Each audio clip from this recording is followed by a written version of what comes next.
They said, here's another comment for y'all. So they say, with that mindset, you deserve to be homeless and on the street. First of all, God put me on the street to investigate, to learn, and to also get to the bottom of the issues that really need to be resolved in this world, and not even just not this world, even this country, because you have to put yourself in a situation in order for you to understand and see where the struggles are. How are these people struggling? Why are they struggling? What do they need help with? In case you never know, God puts a stack in your bag. You need to see where you're going to help. Because if you're a person that talks about God, God has some agendas for you. You can't talk about God and not have a generous heart. You can't talk about God and not want to do and use his power, his name to gain, but not help. So you have to be smart to put yourself somewhere in the situation so you can see what is the issue. What are the issues that need to be addressed the most? It's a good thing that I was homeless. It's not the mindset that made me homeless. It's the broken household that I grew up in, that I tried to run from. It's the fact that I didn't have people in my own community to catch me, and I didn't expect them to catch me. I didn't expect them to help me because I knew they were busy trying to help themselves. They're busy trying, but not even help themselves. Half of them were busy abusing themselves. So how could they help me if they don't even love themselves? They don't even love each other. So you think I went in the Black community to try to help, to try to get help from the Black community? I was over there because I had no choice. I'm Black too. I'm Black too. So we all in this together, but we're not together. Because if you're not trying to help your fellow Black neighbor, brethren, or sister, but you're trying to break them down, then you're a problem maker, not a problem solver. So we can't move forward and be like, okay, let's study, let's do math. But then you got these people that don't want you to be successful in your own community. The minute they see you speaking better, the minute they see you not speaking like them, then it's a problem. They're like, oh, so you think you're better than us? Because look at, she's whitewashed. It's just so much ignorance that you had to come out of it. Right? That you're like, you know what? I'm out of here. I can't deal with you guys. I can't be around this. I have to come out of it. It doesn't mean I'm going to stop helping, because I know that there are children that can definitely use my help in the AA community. They are guys that are doing the best that they can, that they see the bullshit, but they're like trying to work hard, but they don't have anywhere to go, because if they go to the white people, there's white people that want to kill them. They're scared for their own lives. And then when they turn to their own people are stealing from them because they have what they don't have. The minute they see you with a mind, they're like, oh shit, their own bodies are the temples of Satan, because they lack educational skills. And even if the United States has made it possible for them to be educated, they refuse to be educated. They're so screwed up that they want to be stuck in, I ain't never gonna let no white man boss me around. I ain't never gonna let no white man change me. He ain't never. So you're gonna stay hood and you're gonna stay ignorant. You're going to stay talking the same slang, never learn a new language, never travel to a different country, never date outside your own race. That same mindset got me this mindset, not a racist mindset whatsoever. Whatever mindset it is that I have definitely got me off the street with a plan. It's not with a program that's going to help me for 1 year and that's it. It's a program that's going to help me for life. A program that's going to support me for life. So if this community say, oh, we don't want you. Oh, they say, we got you somewhere else. And there are amazing Black people that work for that program.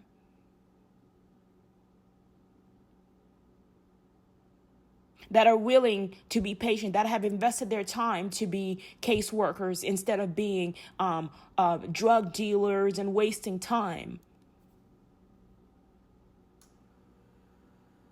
Because we have We trying to help the caseworkers too, because caseworkers are being abused by these people, by these other people. And when you're going through something, I'm always the kind of person talking to my caseworker. Oh, my bad. I apologize. I took this the wrong way. I did this the wrong way. I did that. I apologize. I'm a turn from my mistakes. But you're the kind of person that you don't want to learn from your mistakes.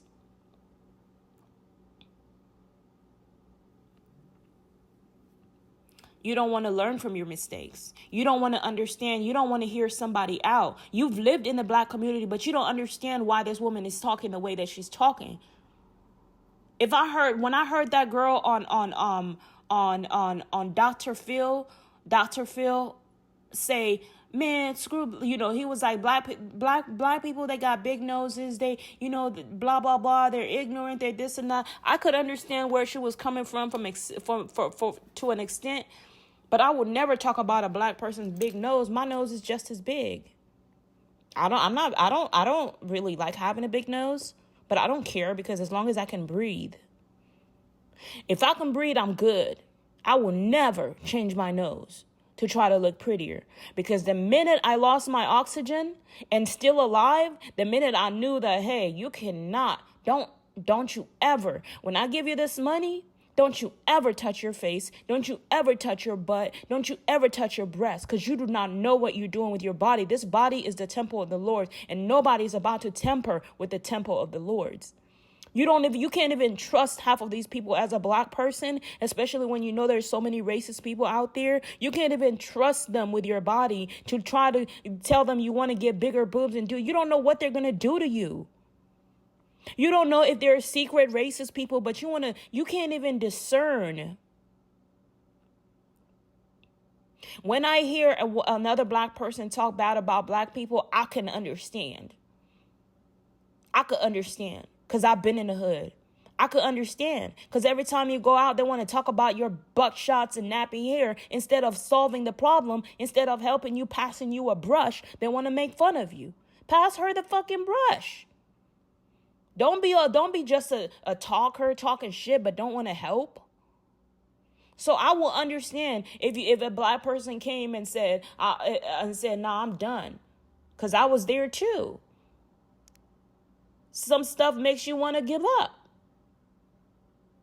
But God has a way of turning it around and be like, don't give up. Look at that little boy right there. That little boy right there needs your help. 4 years old right there needs your help. They could use your voice. They could use you.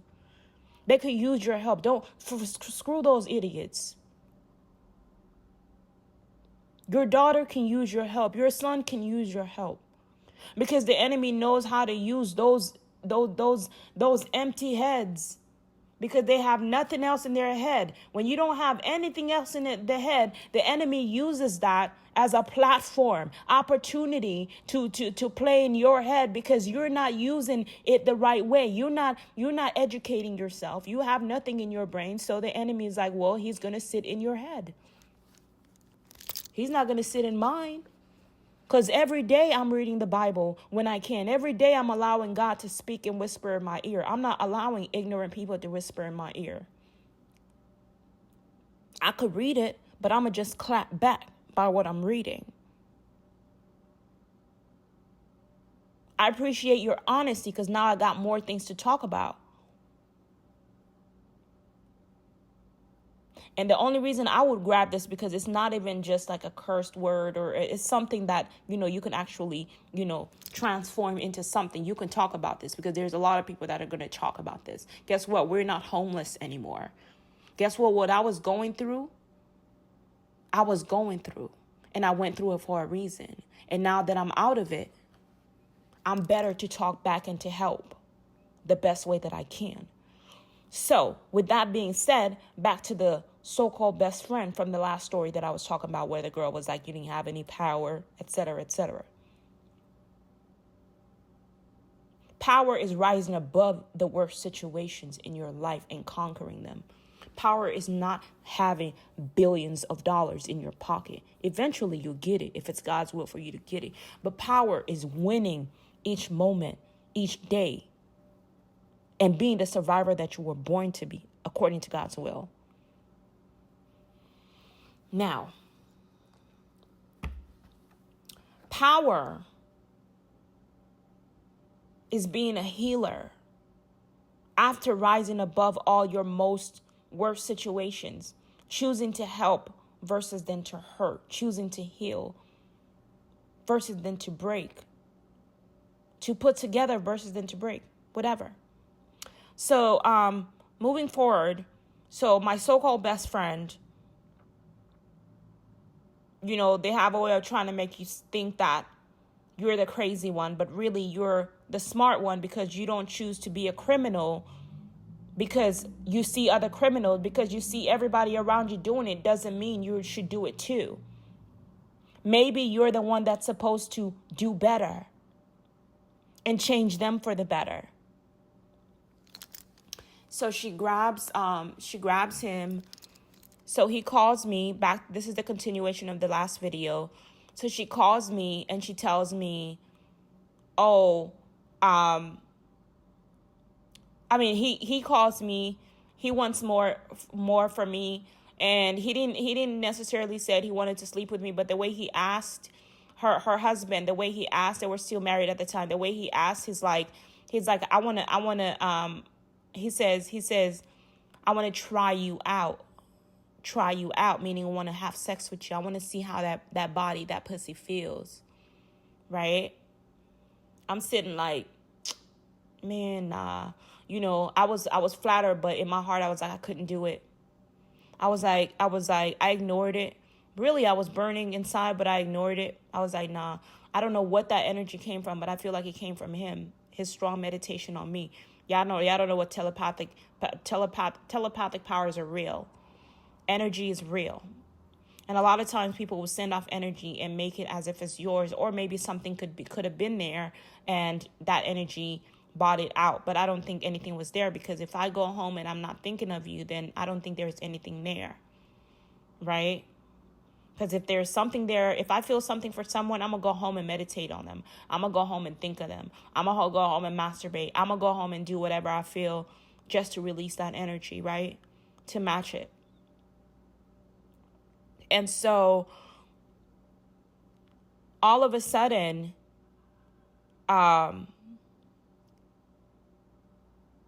he sends me the text, and this is what I told him, because I know I have a powerful best friend, a smart best friend, ex-best friend. And we built a bond. We built a relationship. We knew each other from high school. We didn't have together. I remember when I didn't have and she didn't have, and we were on the street, and she was like, Sandra, can you please ask those Spanish guys for some money? And then I would go out there and be like, ¿Tienes $1? ¿Tienes $1? And I would go, and she'd be like, I'm too shy. I'm too shy to ask. And she was like, that's why I helped you. And she was like, I'm too shy to ask. And I was like, all right. And with a little bit of the money that I had, I gave her some of my money. I didn't tell her, you need to go hustle for yourself, which is basically what she was telling me. Every time I told her about the bad stuff that I was going through, and she wouldn't want to be like, hey, Sandra, if you need any food, if you need a few dollars, girl, I got you. Right? Because some friends think you're going to keep asking. I'm not that kind of friend. Because if I was that kind of friend, I would have asked her a long time ago, the minute I knew she had a great job. I never asked her for anything in high school. I never asked her for no money. I hustled for everything that I had, even if it was the littlest thing. When I was homeless on the street, I was hustling for myself, asking for God's help, asking for everybody else's help. Because I hate asking. Because I'm expected to be this big boss woman, this big girl that's got it all together. And it's so embarrassing for me not to have it all of a sudden. Because they had all these high expectations of me. Oh, she's going to be the big star, the rapper, the singer. She's gifted. She's talented. I was popular in high school because of it. Then all of a sudden, it's like they never see that because it wasn't my path. And now after seeing all that happen to Justin Bieber, it's like, I'm so glad I didn't get in the industry. And it's not just Justin Bieber. There's so many people that were part of the Me Too movement. They do nothing but sexualize people, try to steal your power. But when your body is the temple of the Lord, you cannot. The battle is completely different in those industries, in sex industries, in music industries. They worship cows, and they worship all sorts of evil, demonic stuff that you don't even want to see or be a part of, and rebuke it in the name of the Lord Jesus. In the name of Jehovah Elohim, El Shaddai Adonai. So she tells me,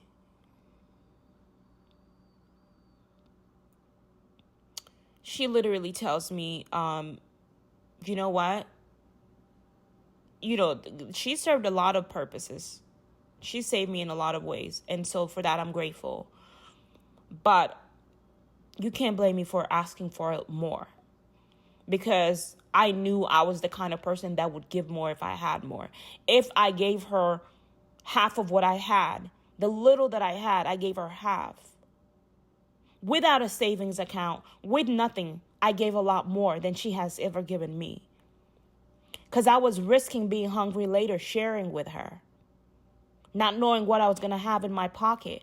But she has a savings account, knowing she's going to be okay in the future. But when I had the last penny, I gave her a piece of that penny. Who's the better best friend, right? And so she gets this other friend, and they start making fun. And that girl makes fun of me because I came back home. I asked God to change my accent. I felt like I wasn't supposed to be talking like an American girl. Talking British was a lot better. It was a lot more polite. It was a lot more attractive. So I say, God, I feel like I must have been British in my old days. Well, in Uganda, we were colonized by the British, and so by the UK, by the Europeans, London. And so I was like, well, let me talk like that. I think it's a lot better. And then I loved how, I was more respected and seen as a foreigner. I wasn't seen as a regular Black girl. And so I was more respected in that way. And it wasn't just about that. I just felt like it was more better and more attractive and more polite and more gentle. And so I come home from New York City, and all of a sudden I have a British accent because I was in a psych ward at the time. And all of a sudden I get that British accent, and I start talking to my friends. Hello, hi, how are you? Oh my God, we've been through so much. Oh my God, you guys have no idea. Like, now I can't even do it, but back in the days I could do it. Like, what are you doing? Give me some water, please. Like, I just like made up this, like, I was really good at it. And it was like, it was normal for me because I was hanging around a lot of people from the UK. I was living in hostels. I was meeting foreigners. So one of my ex-best friends named Fanon, and we weren't friends for that long. She was from the UK, and I admired the way she spoke. She was an East African beautiful girl from Eritrea. That she was so kind. She was a Leo like me. She spoiled me. She bought me everything. She didn't judge me because I was living in a shelter. She invited me to live with her at Smith Hotel in Tribeca. She was like, we're sisters. Girl, I think you're my soulmate. Oh my God, I don't know. She probably was gay, but I wasn't interested in her like that. But she never tried to hit on me or anything, but we were so close. Like, we were so close. Like, I could fall in love with this girl because, as a friend, of course, because I loved her aura. I love her personality. I love her heart for people. I loved how she treated me. She didn't leave me hanging when I was drunk. Sade, they dropped me off at my house but left me lying on the floor. Right? They're like, well, your sisters came downstairs to get you. You should handle your liquor better, or, you know what I mean? We had to go. But with her, it was different. With Fanon, she literally called a cab. She didn't leave me at the bar. She calls a cab. She gets me and her are in the corner crying, endless tears together. I love you so much. Oh my God. We're talking about everything that happened. I was abused growing up. She didn't see me as a crazy person. And this girl graduated from college. She's like, I love you so much, Sandra. And we're both drunk and we're pouring each other's hearts out for each other. And she's like, I'm going to call a cab for you. For us to get in the car. And, I was supposed to go back to the shelter. But she's like, no, come to my hotel. Come to the hostel. She sneaks me into the hostel. She makes sure I got in the car safe. She holds me while I'm inside of the car. She makes me feel so safe. A African, Black, Eritrean, beautiful girl from London. I fell in love with the British. I was like, wow, I've never been loved like this by any Black girl. No Black girl has ever, maybe my daughter, of course, but no other Black girl aside from her has ever made me feel this way. I fell in love with her, but of course not in that way. I was like, wow, she took me out to dinner. She spent so much money on me. She didn't embarrass me. Like when I didn't have money in front of guys and say, oh, I have it. She didn't do that. She literally was like this one guy told me he wanted to take me out from France. He told me he wanted to take me out for a drink. And so I'm thinking he wants to take me out. He's going to pay. French guys are stingy for real. And a lot of them are, to be honest. I've never had a French guy that except for a hellion, but even with him, I had to ask. Like, what don't you get? If you see a girl that doesn't have it, you have to, help her, right? And if you want to date her. And so he literally says, what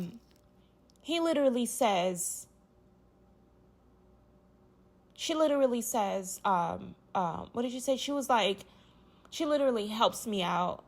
She comforts me. She gets me in the car. I was throwing up everywhere. She didn't look at me like a disgusting drunk. She carries me and we get out of the car. We go to the hostel. We sneak drunk as hell. We sneak in the hostel. Girl, y'all, I was in that hostel. I didn't have anywhere to go, but I stayed in that hostel for weeks, like 3 or 4 weeks without getting caught. And the time I got caught was when I went downstairs to watch TV. The whole time I was sleeping in the restroom. It was so cold, wintertime, nowhere to go. I could have went to a shelter, but the shelters were so evil. There was so much darkness in the shelter. Especially New York shelter. It's a whole nother vibe. Too many demonic spirits, too many people that are performing rituals. It was so weird. So when I was over there, she literally tells me, oh my God, so she takes me there. She helps me out. We go to the hostel. We go to sleep. We sleep in the same bed. We wake up in the morning. She did not want to lose me. I felt so bad I didn't have a place for her to go because she wanted to stay over at my place. She was like, can I stay with you instead of paying for the hotel? I was like, unfortunately, I live in a shelter. She was like, really? Okay, well, let's meet up anyway. I thought she was going to be like, oh, I can't hang with you. No, she took a chance on me. And I was like, wow. She wasn't afraid of anything. She loved, so she just loved me, and that's why I loved her. But me and her are not friends anymore. She just and the only reason we're not is because it took so long for me to get here. It took very long. Like every time I would hit her up or she would hit me up, I still wouldn't answer the phone because I was too busy trying to get my housing situation situated. I lost somebody that could have been my best friend for life because of my issues. But if they're not your best, if those are the only problems, then they're not your best friend to begin with. You're going to wait for me. If you're going to be my best friend, you wait for me or you help me. Okay? But she did help as much as she could. And, in exchange for my time, I love that about her. And she didn't take advantage of me. I love that about her. I would shower. Everything was great, right? And she made me feel so comfortable. We would just get in the shower. We didn't get in the shower together, but I would just shower naked. And she would just talk to me or watch me. But she wasn't weird about it. I didn't feel that weird gay vibe from her. I felt a sisterhood from her. And so I saw her more as a best friend, right? Because she was spending all she had just to be with me. She valued my time. So my best friend, my ex-best friend, while I'm on the street, she's complaining and making fun of me with her best friends or allowing her best friends to talk bad about me. This is Sade. And so Sade finally, and so Sade tells me she's not vaccinated. She got a fake vaccination. She was like, it costed $300. I was like, wow. I was like, Sade. She was like, if you want, I can show you where to go get one. She helped me get a fake one just so we can be able to get what is it called? Get into the restaurants that we needed to. Luckily, I wasn't really going to restaurants like that, so I didn't need it. She helped me print it out, but I ended up going to get my real vaccination. I was like, we can't do this. I felt like I knew God. I heard God was like, we're going to have to boss up and just go get our vaccination, babe. And me and Elohim went and we got our vaccination in the spirits, and the angels, I mean, not the spirits. And there was definitely a price for that vaccination, because all of a sudden when I got home, it's like I felt good, I felt clean, but then all of a sudden I started having like real serious breathing issues. And I was like, felt like I was about to explode right there. It was the worst thing. I thought we were not going to come out of that. So there was some side effect from that vaccination.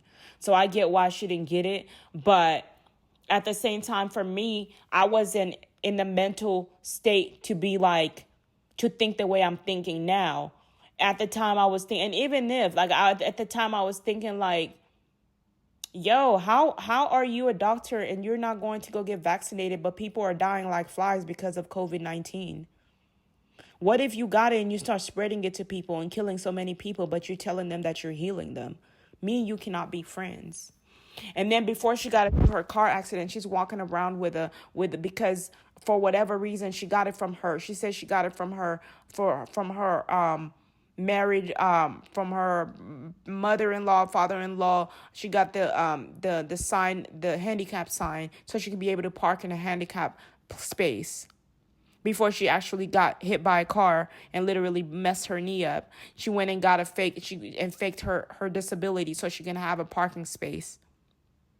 But there are people that literally need that parking space, that literally need those parking spaces to be open and available. It doesn't matter if nobody is using it. They need to be available so when those people are ready to need to park, they park.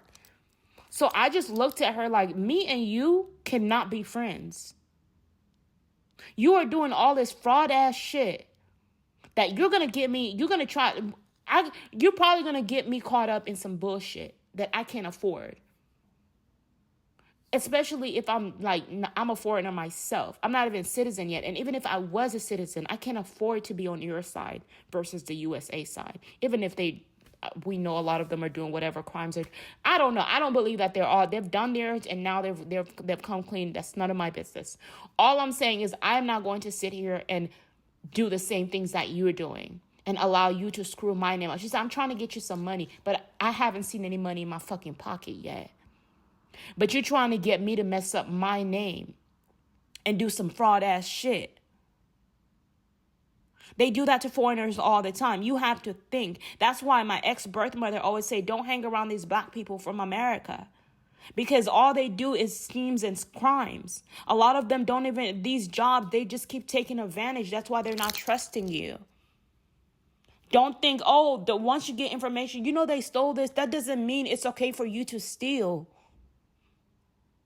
They want to trust that you're going to do better than them. In case they want to hand off that their business to someone, they want to see, can I trust you with this business? If you're going to be a thief just like me, then how can I trust you? You're doing the same shit and you're probably trying to steal the company from me. So I looked at her and every time I was addicted to our friendship, I missed us. She made me feel home again. But some people you just have to let go. And God was like, these are not your friends. Steve Jobs was like, this is not your friend. Paul was like, this is not your friend. I mean, from what I believe, he was still reasoning in some ways, I think. Or he says no. But, at the time she was all I had and everybody's like, we're vulnerable. But at the same time, you're like, these people would drop you in a second. She says, I'll never do that to you. I don't believe you. If you're doing it to everybody else, what makes me so different?